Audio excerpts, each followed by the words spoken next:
O, alamin natin kung bakit magbebenta si Kibuloy ng bibingka. 15 million reward hangs over Kibuloy and AIDS heads. May patong na kasi sa ulo.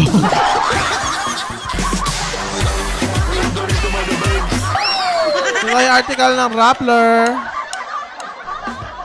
Basahin natin. Interior Secretary Ben-Hur Abalos announced on Monday, July 8, a 10 million reward for anyone who can provide vital information leading to the arrest of fugitive Davao preacher Apollo Kibuloy. Hoy, sa mga makakahanap kay Kibuloy, bigyan ng 10 million! Diba? Huwag na tayo mag-aral, guys. Hanapin na si Kibuloy. Madali lang hanapin yun. Nasa Shenzhen Sorting Center.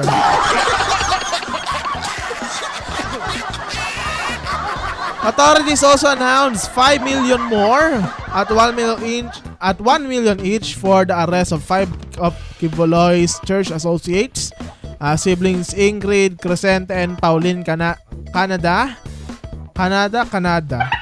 So yan. Jacqueline Roy and Sylvia Sermanies. So hindi yung tatlo pala ay wala sa Pilipinas, sa Canada. Charot lang. Charot lang. Kibuloy, the leader of the Davao City-based Kingdom of Jesus Christ, has been ordered arrest by 2 regional courts on separate occasions since March in connection with cases of sexual abuse of a minor and child abuse filed in Davao and human trafficking in Pasig. So pinaghahanap na po talaga ng mga kawani itong pangit na to. Charis. Loko na to. The Canada siblings or Canada siblings Roy and Sermanias posted bail in Davao in connection with the child abuse case, but were also issued another arrest warrant in April for the trafficking case in Pasig, which is non-bailable. Hindi daw available. Abalos announced the 50 million bounty on the heads of Kibuloy and his companions during a news conference with Philippine National Police Chief General Romel Marbil in Camp Crame in Quezon City. The announcement came as akala ko nasa sa Black Rider niya in-announce. Nasa Black Rider siya. The announcement came as the PNP in Southern Mindanao ordered a major reshuffling at the Davao City Police Office.